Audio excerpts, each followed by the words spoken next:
안녕하십니까, GP카케입니다. 이번 작업은 7월에 작업한 스포티지와 8월에 작업한 EQ900인데 두 차량이 비슷한 상황이라 한 번에 편집을 하게 되었습니다.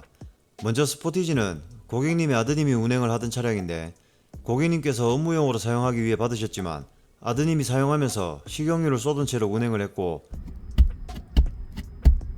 임시로 세차라도 하기 위해 근처 스팀 세차장에 맡기셨는데 스팀 세차장에서 메시지로 사진을 전송받으시고 확인을 해봤더니 바닥 플로어 카페트 위에 물이 흥건하게 고여있는 상황이었고, 마침 저희 구독자분이셔서 급하게 입고가 되었습니다.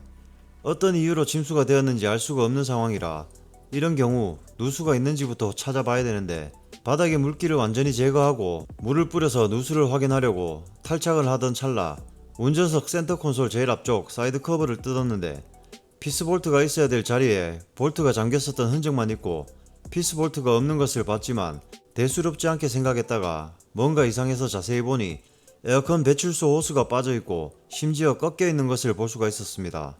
호스 상태를 봐서 이미 누수가 된 지 오래된 것을 확인할 수가 있는데, 이 호스는 강제로 잡아당기지 않는 이상 그냥 빠질 수가 없습니다. 이건 분명 누군가가 어떤 작업을 하기 위해 뽑았고 작업에 방해되지 않게 하려고 꺾어놨다가 깜빡하고 다시 꽂지 않은 것으로 보입니다.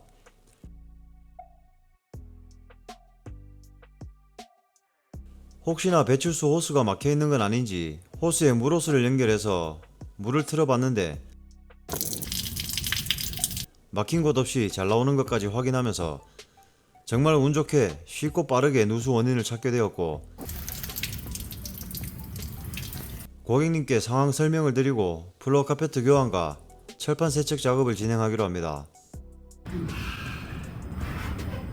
가끔 보면 플로어 카페트 교환 작업을 할 때 센터 콘솔을 탈착하지 않고 중간에 이어진 부분을 끊어버리는 업체가 있는데, 만약 이 차량이 그런 업체에 입고가 되었다면 앞쪽 사이드 커버를 탈착하지 않았을 것이고 에어컨 배출소 호스가 빠진 건 역시 몰랐을 것입니다. 그러면 고객님은 실컷 돈 들여서 바닥 카페트 세척을 하든 교환을 하든 비용을 지불하고 시공을 받으셨겠지만 에어컨을 사용하면서 발생되는 물이 또 실내로 누수가 되어 바닥이 젖는 일이 발생하게 됩니다. 그럼 그렇게 시공한 업체에 재방문하게 되면 시공한 업체는 또 원인도 모르고 재작업만 하게 되고, 고객님은 불필요한 시간을 낭비하면서 차량을 사용하지 못하는 불편함을 겪어야 됩니다. 그게 아니면 그 업체에 실망한 고객님은 또 다른 업체에 가서 중복 투자를 해야 되는데, 꼭 이런 일이 아니더라도 고액 연봉을 받는 고급 인력들이 플로어 카페트 중간에 연결을 해놓은 이유가 분명히 있을 텐데, 고객님께 잘라서 시공한다고 설명을 하고 저렴하게 작업하는 거라면 모를까 센터 콘솔 탈착하기 번거롭다는 이유로, 또 탈착하는 방법을 모른다는 이유로 돈은 정상적으로 다 받아먹고 잘라버리는 비양심적인 업체들이 있기 때문에 맡기시는 분들도 잘 알아보시고 맡기셔야 됩니다. 여보세요? 그리고 플로어 카페트만 젖거나 어떠한 오염이 있다면 그 부품만 세척하거나 교환을 하면 되는데, 가장 큰 문제가 이 부품입니다. 이 부품은 영상에서 보시다시피 압축 스펀지가 엄청 두껍기 때문에 제대로 세척과 건조를 하려면 탈착을 해야 되는데, 이 부품은 대시보드 뒤쪽으로 연결이 되어 있기 때문에 대시보드와 프레임 그리고 배선 뭉치까지 다 걷어내야 됩니다. 저는 아직 실력이 부족해서 탈착하지 않고 단기간에 세척과 건조하는 방법을 모르기 때문에 저희만의 다른 방식으로 작업을 진행합니다. 두 번째 차량 EQ500 역시 샵을 방문하셨을 때 플로어 카페트 상단에 물이 보일 정도였는데, 고객님께서 약 한 달 전쯤 비가 많이 오는 날 사고가 나셨고 사고 수습하는 동안 차량의 문을 열어두셨는데 그때 들어간 빗물인 것 같다고 하셨지만, 만약 차량의 도어나 창문으로 빗물이 유입된 거라면 시트도 젖어야 되는데 시트는 너무 멀쩡했고, 한 달 전에 유입된 빗물이라면 이미 상단은 말라 있어야 되는데 젖어 있는 점이 의심스러웠지만 그 이후에 빗물이 유입된 적이 없다고 하셔서, 이후에 어떻든 플로어 카페트가 젖어 있으니 교환하기로 하고 탈착을 하는 과정에서 의심스러운 부분이 발견이 되고 그 부분을 따라 올라가 보니 이 차량 역시 에어컨 배출소 호스가 빠져 있습니다. 뭐야? 생긴 모양을 보시다시피 이 호스도 강제적으로 잡아당기지 않는 이상 쉽게 빠지지가 않는 부분입니다.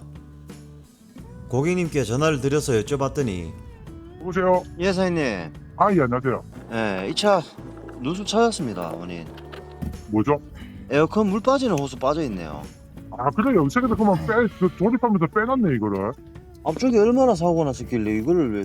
앞바퀴 쪽에, 예, 그 밑에 그거 뭐 차대하고 뭐 교체한다고, 예. 앞전에 그 에어컨하고 뭐 안 된다 해가지고, 앞쪽에 다 뜨던데 내가 다시 조립한 걸로 제가 알고 있거든요. 그러면 이 사람도 작업 불량이네. 이제 그만 에어컨 어떻게 돌려 꼽아놓은 거예요? 안 꼽아놨어요, 에어컨 물 빠지는 호스를. 아, 저기 전화해봐야 되겠네, 이거. 예. 아, 알겠습니다. 감사합니다, 사장님. 예. 일단 제가 통화해보겠습니다. 예, 예. 감사합니다. 사고 수리를 하는 김에 에어컨 쪽 수리로 공조기를 탈착한 적이 있다고 하셨고, 해당 공업사에 문의를 해보니 정비하시는 분께서 깜빡하고 호스를 꽂지 않은 것이 확인이 되었고, 플로어 카페트 부품값 포함 100여만 원의 비용을 해당 공업사에서 지불한 사례입니다.